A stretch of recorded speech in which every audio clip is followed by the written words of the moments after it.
जर अमेरिका आणि व्हेनेझुएला यांच्यात युद्ध पेटलं तर त्याचा थेट परिणाम भारतावर येऊ शकतो. पण सध्या नेमकं घडतंय तरी काय? सध्या अमेरिका आणि व्हेनेझुएला यांच्यामध्ये युद्धाचे तणाव वाढत आहेत, कारण अमेरिकेने व्हेनेझुएलावरती नवीन तेल निर्बंध लावलेत. त्याचवेळी दोन्ही देशांनी आपल्या लष्करी हालचाली वाढवल्या होत्या. गेल्या काही आठवड्यात व्हेनेझुएलाच्या सीमेजवळ अमेरिकेच्या नौदलांनी हालचाल वाढवल्या, तर व्हेनेझुएलाने रशिया आणि चीन सोबत लष्करी तणाव सुरू केले. आंतरराष्ट्रीय पातळीवरील युद्धांच्या चर्चा वाढतच गेल्या.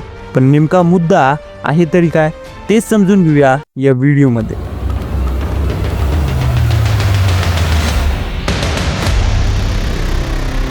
अमेरिका आणि व्हेनेझुएला यांच्यात गेल्या काही दिवसापासून तणाव वाढतोय. तेल निर्बंध आणि लष्करी हालचाली यामध्ये युद्धाच्या चर्चा सुरू झाल्यात. अमेरिका म्हणतोय की व्हेनेझुएलाची सध्याची सरकार लोकशाही विरोधी आहे. 2024च्या निवडणुका फसवणूक झाल्यात. निकोलस मादुरो यांनी लोकांच्या मताकडे दुर्लक्ष केलंय आणि विरोधकांना तुरुंगात टाकलंय. त्यामुळे अमेरिकेने व्हेनेझुएलाच्या तेल उद्योगावरती निर्बंध लावलेत आणि मादुरो सरकारला आंतरराष्ट्रीय पातळीवरती अलग ठेवण्याचा एक प्रयत्न केला. पण व्हेनेझुएला या विषयावरती काय म्हणतोय, तर त्यांचे आरोप आहेत की अमेरिका त्यांच्या तेलावरती ताबा मिळवण्यासाठी हे सगळं करत आहे. आणि व्हेनेझुएलामध्ये जगातील सर्वात मोठ्या तेलांचे साठे आहेत, सौदी अरेबियापेक्षाही जास्त. व्हेनेझुएला म्हणतोय की अमेरिका आपल्या देशांतर्गत बाबींमध्ये आवाजवी हस्तक्षेप करत आहे आणि सरकार बदलण्याचा एक कट रचत आहे. त्यांना रशिया आणि चीनचा पाठिंबा आहे, जे अमेरिकेला आवडत नाही. आता मुख्य मुद्दा येतो तेलाचा. हा तेलाचा मुद्दा इतका महत्वाचा काय? व्हेनेझुएला जगातील तेल पुरवठा करण्यामध्ये एक महत्वाची भूमिका बजावतो. जर अमेरिका व्हेनेझुएला यांच्यात युद्ध झालं तर आंतरराष्ट्रीय बाजारातील तेलांचा पुरवठा पण कमी होईल. आणि पुरवठा कमी म्हणजे काय, तर किमती वाढतील. आणि तेलाच्या किमती वाढल्या म्हणजे पेट्रोल डिझेलचे दर पण वाढतील. फक्त इतकंच नाही तर सगळ्या वस्तूंच्या वाहतुकीचा खर्च पण वाढेल. आणि शेवटी ती किंमत आपल्यासारख्या सामान्य नागरिकांना मोजावी लागेल.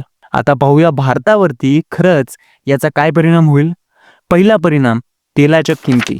भारत हा तेल आयात करणारा देश आहे. आपल्याला आपल्या गरजेचे 85% तेल हे परदेशातूनच आणावं लागतं. तर आंतरराष्ट्रीय बाजारात तेलाच्या किमती वाढल्या तर आपल्या पेट्रोल डिझेलचे दर पण आकाशाला भिडतील. दुसरी गोष्ट म्हणजे महागाई. तेलाच्या किमती वाढल्या म्हणजेच वाहतूक महाग होतील आणि त्यामुळे भाज्यापासून ते मोबाईल पर्यंत सगळ्याच वस्तू महाग होतील. तुमचे किराणा बिल, तुमचे गॅस सिलेंडर, सगळं काही. आणि तिसरी गोष्ट म्हणजेच आर्थिक स्थिरता.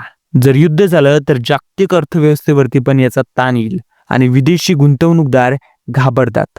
शेअर बाजार डळमळतो आणि रुपयाची किंमत कमी होते. म्हणजेच आपल्या आर्थिक व्यवस्थेलाही याचा धक्का बसू शकतो. आणि महत्वाचं म्हणजेच ही शक्यता आहे आणि या शक्यतेकडे दुर्लक्ष करता येणार नाही.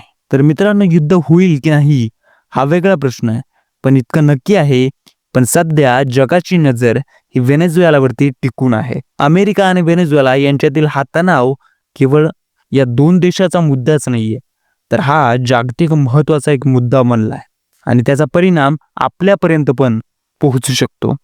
तर तुम्हाला या विषयावरती काय वाटतंय कमेंट्समध्ये सांगा.